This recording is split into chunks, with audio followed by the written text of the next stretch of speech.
I have a great one for you this afternoon. Straight from Ghana, out of New York City, the man, the myth, the legend himself, 2000 Ghanaian Olympian, Narh. What's up, Ray? How you doing, my brother?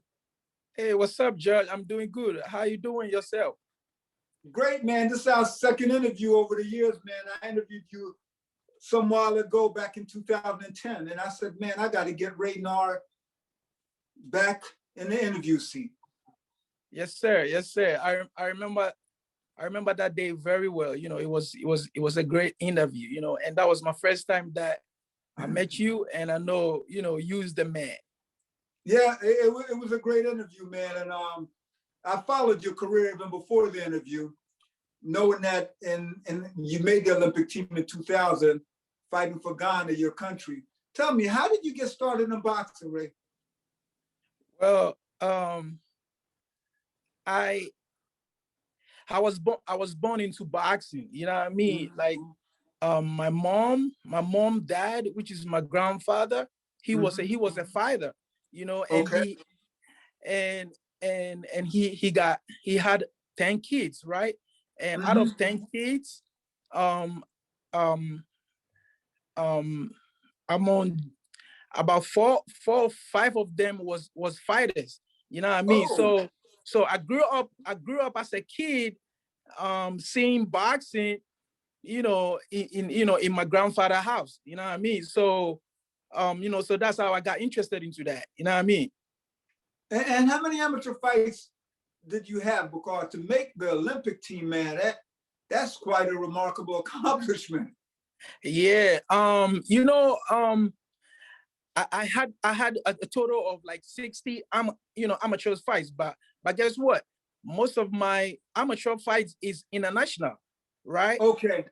Yeah, like in international competitions, but back home, because of lack of fans and stuff, there's not much competition going on. So most of my fight, most of my amateur fight is in international amateur competitions, and that really helped me to be able to see different style of boxing, and it really helped me in the professional world.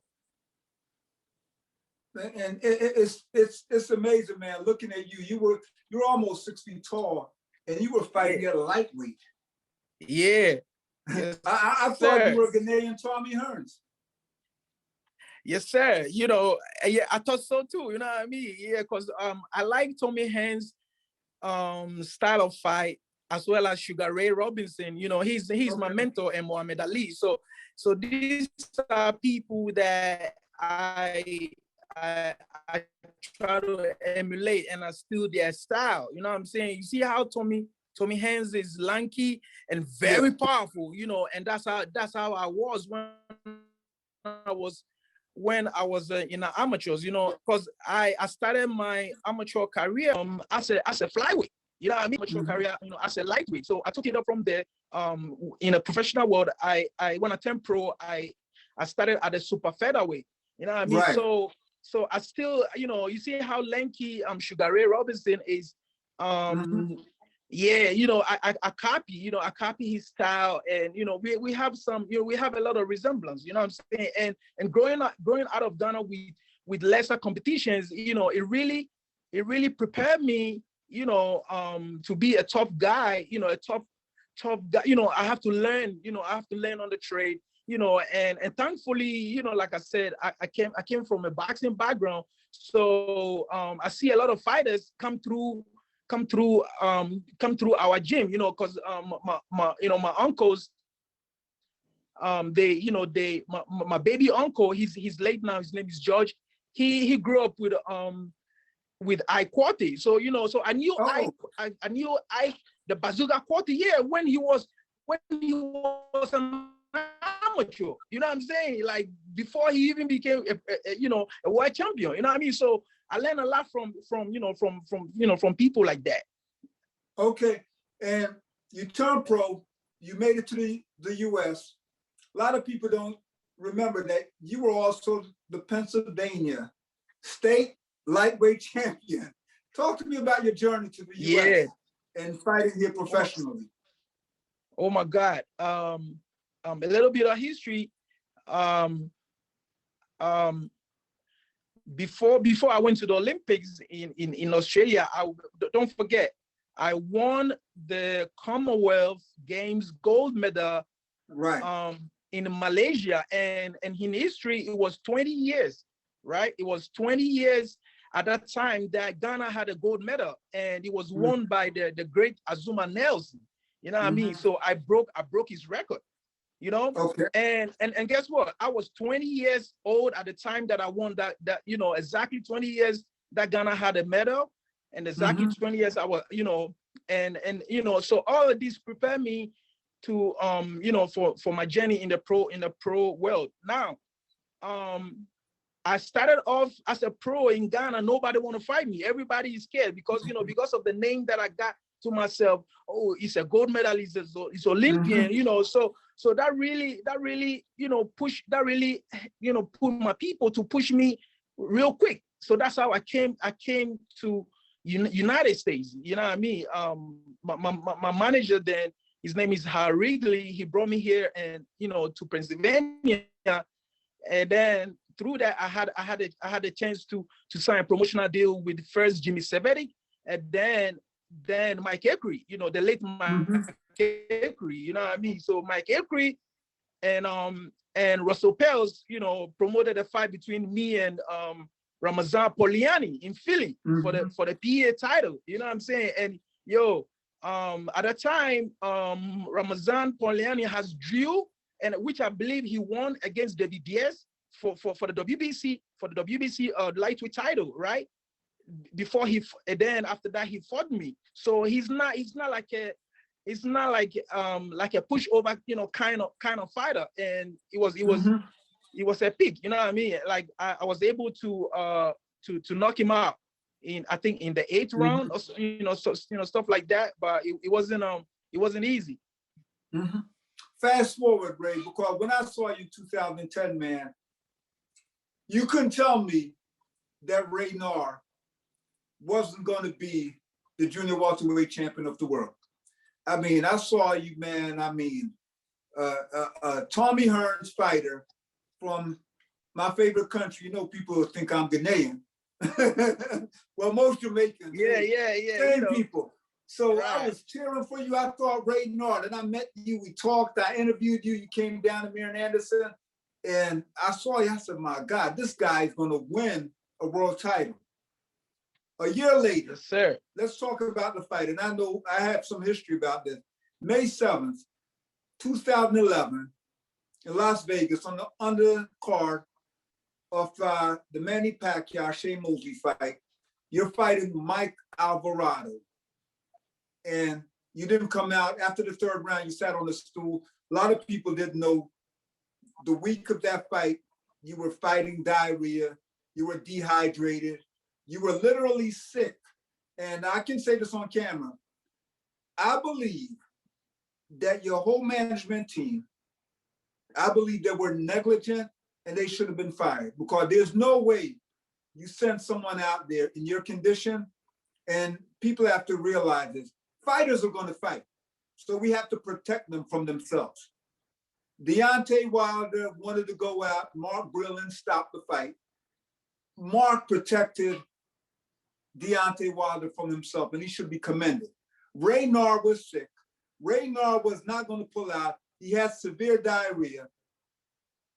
But his trainer and manager still sent him out there. Talk to me about that fight. Well, yo, that you know, to up to date, that was I should say my make or break fight. It was an elimination bout for you, for a title fight. Yeah, right. You know, and it was a title fight. You know, and yo, a little history, you know, to that. It's been a year that at that time I had signed with Square Ring Promotion from, you know, Ray Jones, and John Ward is the president, and he couldn't give me fights, so he promoted later on, he promoted a fight between me and the former world champion Frederick Norwood, which I won. Mm-hmm. And then nothing happened. You know, we keep pushing and keep pushing. You know, nothing happened. Then out of nowhere, like a 3 weeks notice, he hit me up and said, "Oh, they want to put me on I think Sugar Shane Mosley and Pacquiao fight in Vegas." Yeah, you know what I mean, against kid from the cat from Mike Alvarado, you know. So I was excited. I wasn't in a great shape, but I was in a so-so shape. And then I thought you were gonna knock out Alvarado, to tell you the truth. Oh yeah, of course. And to tell you the truth, I believe in myself that I was gonna knock him out, because I had been following him, you know, and I know I can beat him. I can box him, you know, and I know I can knock him out, right? But preparation to the fight was great, you know. But what had happened was, you know, what people don't know about me is that I know boxing is a mafia game. You know, I don't, you know, however everybody would say, I believe boxing is a mafia game. So I'm always cautious, you know, when I'm going into fight and stuff like that. You know what I mean? So I have a chef in the Bronx, and she prepares all my food and everything. So that's what I did, and I took it with me to Vegas. So what happened was, after the weigh-in, when everybody came in my room, we had dinner after the weigh-in, and everybody was excited, you know. Then later on, when I said I wanted to relax a little bit, then I started to have, you know, I started feeling nauseous, and then, you know, my tummy started to hurt, and then I started to have diarrhea. So I believe, trust me, I believe my food was in my room was tempered with, you know. Mm-hmm. Yeah, so I had diarrhea from that night to the following morning, and I didn't eat nothing. I did not eat nothing. You know what I mean? I shouldn't have fought. And you know, the day of the fight, my managers and my trainer, everybody came in my room. You know, they say, "Yo, we gotta go to the fight," and I said, "No, I can't fight." You know, everybody was kind of disappointed, and I said, "Why you guys have sad faces? Like look at me." So I have to, you know, strip naked, not naked, but in my boxes, you know, to let everybody know that, look, I haven't even gained 5 pounds out of, you know, the pounds before. You know what I mean? And everybody was sad, and it's like me against everybody. Like I said, listen, man, I'm not scared. I'm not scared to fight. I have never been scared before. Boxing is my thing. You know, I know I have to fight to make a living. You know, but right now I'm sick. Look, you know what I mean? And then my manager, then, you know, instead of him to call the fight off, he started saying, "Oh, Ray, his name is Alex Hamer." He said, "Oh, yo, when some listing was," because I remember vividly, you know what I mean? Certain things stick with you for the rest of your life. Then he started to psych me up to say, "Oh, to put me in the fighting mood." And he said, "Oh, when Muhammad Ali was stumped by Sonny Liston, he still went on and stopped Sonny Liston, so you can do it." I said, "Listen, man, I have never backed out of a fight, and right now I'm sick. And guess what? My chief trainer was there. You know, matter of fact, he's supposed to back me up and be like, you know what, Ray, you were sick because I was there that night with you when you threw up outside, and you threw up bad, you know." But he sat there quietly, you know, and saying nothing. And I'm looking at everybody like, yo, what's going on? You know? And then at that same time, it was for us to go to the venue, which is MGM, you know, mm-hmm. To the arena, to start getting ready. So phone calls was coming in left and right, you know. So we told them that, okay, we on our way. So now they told me that, okay, Ray, you know what? Just put on some clothes. Let's go downstairs, and then we would tell the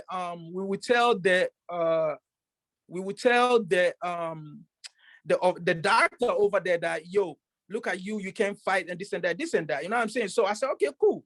But the minute we went there, like everything was so fast, You know, the minute we went there, they put us in the locker room, and they said, "Yo, Ray, you here? You gotta get ready. You on pay-per-view." Da, da, da, da. And I said, "Wait a minute, yo, I thought we were here to see a doctor." You know what I mean? Then nobody, you know, everybody was like, "No, man, yo, you gotta do this. You gotta." And I quite remember the professor Azuma Nelson came in my locker room, you know, to say hello to me, which I truly appreciate that. You know what I mean? But I couldn't even tell him what was going on. You know, like, they psyched me and everything, you know. So I look at them like, you know what? These people, they all they think about is their money. Is that because if I fight, when I fight is when they're gonna make a little change. You know what I mean? So I look at them like, you know what? It's okay. You know, I'll fight. Not that I don't have a voice or whatever, but you need somebody, especially like your chief trainer. You know, and I was expecting Kwame Asante to say something and be like, you know what, Ray, no, you're not gonna fight. Because guess what? If I'm his son and I was that sick, I don't think he will push me. You know, I don't think he will push me in there to go fight. But guess what? I'm not his son, you know? And yo, I look at all of that and I'm like, you know what? I'm gonna fight. You know, I'm gonna fight and see how you know how it will play out. So I stepped in the ring sick. And guess what? I did my best and I was willing to go all the full rounds. But guess what? In the third round, Alvarado caught me at the back of my head. And guess what? Because I haven't had no food and water in me, I started to have double vision. You know what I'm saying? So right. when the bell rang for the third round, for the end of the third round, and I went and sat down, I was still seeing double vision. You know what I mean? That's when I say, you know what, no, because I'm not gonna lose my life for these people who don't care for me. You know what I mean? So I say, you know what, y'all want y'all money? Okay, y'all got it. Right now, I did my best. It's not like I went to take you know a dive. Something, Ray, fighters, man. I had a chance to be in a training camp with the great Eddie Futch, and right. He told me that during his career, he witnessed 6 ring deaths, and he'd rather stop a fight a minute early than a minute late. And when I asked him about the Joe Frazier, Muhammad Ali Thriller in Manila, he said, Joe said to me, just point me in the direction of Muhammad Ali, I will throw punches. But Mr. Futch said, I can't send him out there. Anything could have happened. So from your perspective, fighters are going to fight. That's why we have trainers.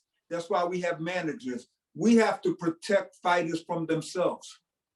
Because most fighters are going to fight until they're laid out on the canvas dead. Exactly. You know, just like how Ray Jones always say, he said, even if he's dead, he will still be throwing punches. You know what I mean? Yeah. It's a fighter's spirit, you know, but I was expecting somebody to say, you know what, yeah, Ray, you're right. You know, you're right. You're not feeling good. I'm not gonna send you out there. But guess what? Everybody, they don't care. You know what I mean? They don't care. And you know, and it's okay. You know, it's okay, man. But let's fast forward. After that fight, I was shocked because I told everybody Ray's gonna knock out Alvarado. I'm not happy no more. You know what I mean? After that fight, you were put on the shelf for 2 years. You didn't fight for another 2 years. What happened? Guess what? Because of that fight, in Vegas, that with Alvarado, guess what? No promoter, no matchmaker want to deal with me. Nobody want to touch me. They're like, oh, right now I'm not gonna give you a fight. Or you quit on your stool. And I'm like, okay, but what? They rather me get knocked out than quit on my stool. But they don't know what I was going through. You know what I'm saying? So it took 2 years, and out of these 2 years, listen, man, I don't work in New York City. You know, I always trained for 2 straight years. I was training to the point that after that Mike Alvarado fight, my promoter, but I know he's a con artist, Alex Amer, you know what I'm saying? He's a con artist, he's a thief. You know, everybody, they left me. You know what I'm saying? So I was alone by myself, you know, and all I do is train and train and train and train. No fight until 2 years later when I had a fight. I had a call from main event. Is the main event Katiduva Right. for the fight in in Pennsylvania when Yeah. and I had my breakthrough. Mm-hmm. Man.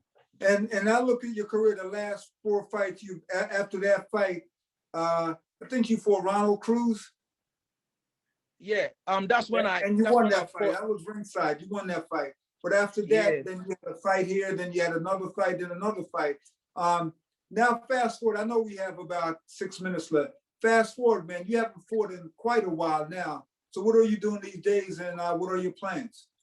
Well, after my last fight with that Ghanaian, I broke my thumb, my Right. left thumb, and then I had two big huge bumps on my left hand. So basically, during the fight, I broke my thumb in the second round, right? But I couldn't do anything. The pain was so severe. But I vowed to myself that this kid ain't gonna knock me out. You know what I mean? So I managed to finish all the 10 rounds, right? So after that, I did a major surgery, because my thumb was broken. So I had to take some time off to let my hand heal, So, and then after a year, because all my life, right, I haven't had that chance to that amount of time to lay off, right? So I kind of fell in love with it, and then I got married, and I had a son at that time. Then we started traveling. I started enjoying life a little bit, And then every year I keep saying, okay, I'm gonna come back, but circumstances didn't give me the chance to come back, which is why up to now I haven't been able to to come back in the ring. But guess what? Now the road is clear, and I want to make a good comeback, and and all the monkeys and all the people dragging me down, everybody is off my shoulders now. Everybody's off my back. So I want to come back and and give people some exciting show. You know what's amazing to me, Ray? You're in New York City. You've had a remarkable journey. Yeah. You know all the pitfalls, right? What's amazing to me is that all the Ghanaian fighters, whether they're in Ghana or whether they're in New York City or the United States, they should reach out to you because there's a lot that they can learn from Ray Narh. Right. Yeah, you're right. You're right about that, but I kind of blame myself a little bit about for that, because I really lay low. I really lay low, and I think to get hold of me, you have to really search to find me. You know what I mean? But you know this. Yeah. So you and I know this, Ray. Boxing. Yeah. I love boxing, but it's shark-infested water. You're the only man that I've known that have swam that long in shark-infested water, and you're still alive in boxing. So to all the Ghanaian fighters, they should reach out to you. They should pick your brain. Yeah. Yeah. Still around, I want them to search a little bit, and if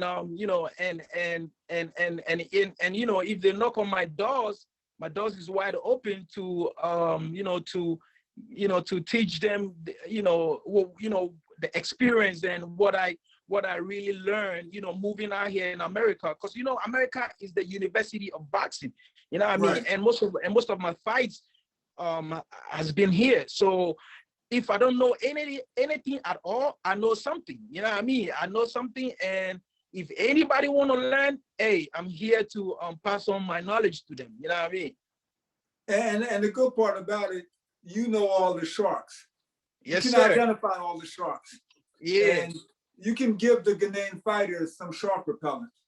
Yes, sir. Yes, sir. Yes, sir. I know you already know. We have about a minute left, man. What do you want to say to all the young people from Ghana who have a dream? Now, listen, first and foremost, I want to say that I want to thank everybody that contributed in my career, that supported me, all the fans that supported me and pushed me and prayed for me.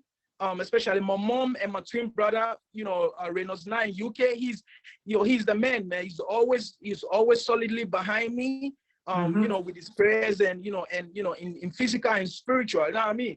And I want to say thank you to everybody. That the battle is still not over.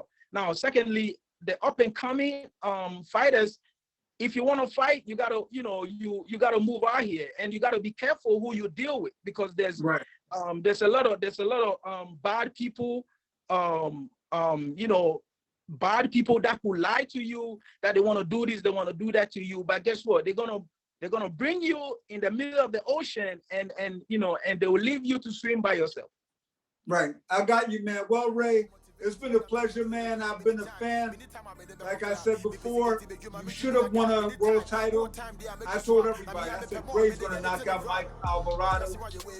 It didn't happen, but, man, you made it to the Olympics. You had a great career. And I hope to see you back in the ring soon. Yes, sir. Me too, man. I'm this close. I'm this close in getting back in the ring. and when COVID is over, I'm going to Ghana with you, because I'm a Ghanaian. I was born in Jamaica, but if you test me, I think my DNA will say 98% Ghanaian. So yes, sir. Thank you, man. Yes. We have a minute left. Continue, my brother, and we'll be talking again. Okay, anytime, man. I can't wait to go to Ghana with you. Yes, sir, anytime. Thanks. My man. True boss, true sauce. Pay the cost to be the boss. I pay the cost to be the boss. True sauce, true boss. I pay the cost to be the boss. I pay the cost to be the boss.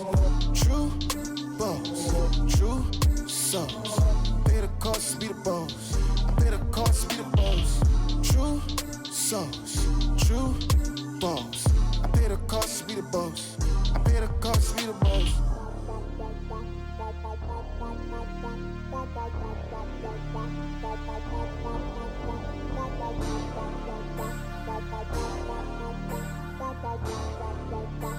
Bye.